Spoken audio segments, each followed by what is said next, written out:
The Ellis Island Experience. Most people were cramped in steerage below deck. Only the rich were able to be on the top deck. People fled from their homeland because their farm failed, land and job shortages, rising taxes, and lack of food.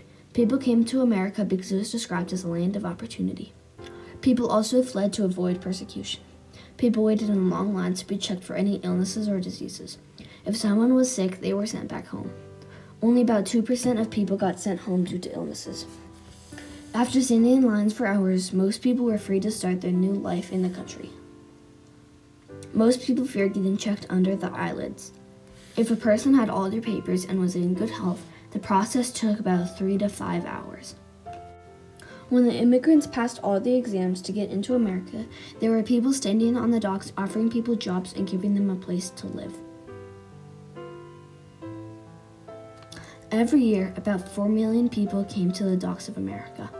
There were people from all different types of jobs hiring people when they got let through the gates of America.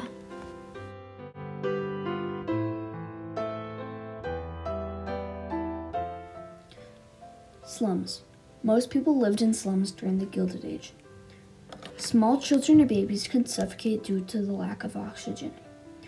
There were almost no fire exits and some people got burned alive. The buildings were constructed with cheap materials and had no plumbing or installation. Many illnesses spread through the tenements because they were so cramped. More than 2/3 of the population lived in slums. The living conditions of slums were unimaginable. Skyscrapers. The cities expanded because more people were immigrating to America, and instead of building out, everything got higher. Skyscrapers were created to reduce housing costs, level inequality, and allow more people to live in city centers. Skyscrapers influenced the quality of life for the people in the large cities. The Chicago architect William LeBron Jenney invented skyscrapers, which started as a 10-story high home insurance building made in 1885. They were made with a steel or iron frame. A little bit later, taller and taller buildings were made achievable with a series of architectural and engineering changes, including the invention of mass-produced steel. Transportation. Railroads completely transformed the United States, socially, politically, and economically during the Gilded Age. The fast transportation made with raw materials became more and more popular across the United States. Railroads were owned by big businessmen who had a say in everything, which created a big problem. They could have complete control over the railroad business and could affect people's lives. One person alone could control the whole transportation process and could cause corruption in communities. Henry Ford released the Model T in 1908 and started the generation of automobiles.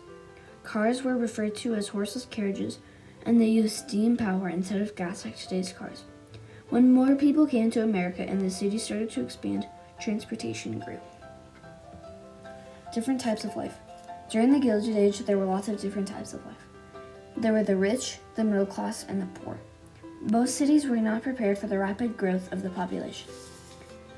Many immigrants did not have much skill for working, but they were willing to work long hours with very little pay.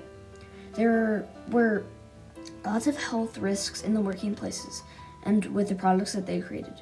Many families did not have enough money to survive, so they made their children start working at young ages. Most children earned about 50 to 60 cents a day and worked 11 to 12 hours a day, 5 to 6 times a week.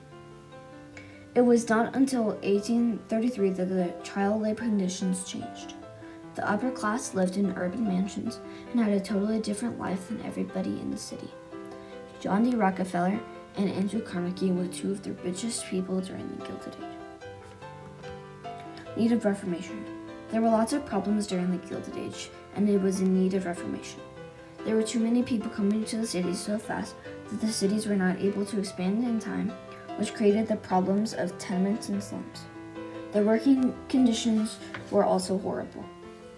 When skyscrapers and bridges were being constructed, there was nothing that was holding the workers to the building. The jobs paid low wages and there was high rent. Children also worked hard, but some of the jobs were not safe and many children died. There were also political machines like Boss Tweed who rigged the election and made it so that he would always win. Boss Tweed. Voting during the Gilded Age was not fair, and it was rigged so that people like Boss Tweed would win. He believed that his place to be was somewhere where there was politics. At first, people liked Boss Tweed's actions, but when muckrakers revealed that the elections were rigged, some people got upset. Boss Tweed also controlled the court, and if one of the police officers saw someone that was working for him do something bad, they would take them to court. Once Boss Tweed was alone with his worker that got caught. He told them not to get caught again and told them to continue doing their dirty work. Boss Tweed was one of the reasons that cities became very corrupt. Tweed desperately wanted to control local officials and paid hundreds of thousands of dollars in bribes so that he could. The Tweed Ring was taking millions of dollars and making the cities even more corrupt. Muckrakers. During the Gilded Age, muckrakers revealed many problems to the people. They took pictures and wrote about the experiences of the poor class and all of the problems in the food industry. Upton Sinclair and Ida Tarbell were two of the most popular muckrakers. Upton Sinclair wrote about the problems in the meat factory. He worked there to see what the conditions were like and wrote about it. Ida Tarbell wrote about John D. Rockefeller and his Standard Oil Trust. The main problems that muckrakers exposed to the world were corruption in business, unfair trusts, insurance frauds, and the dangers of medicines.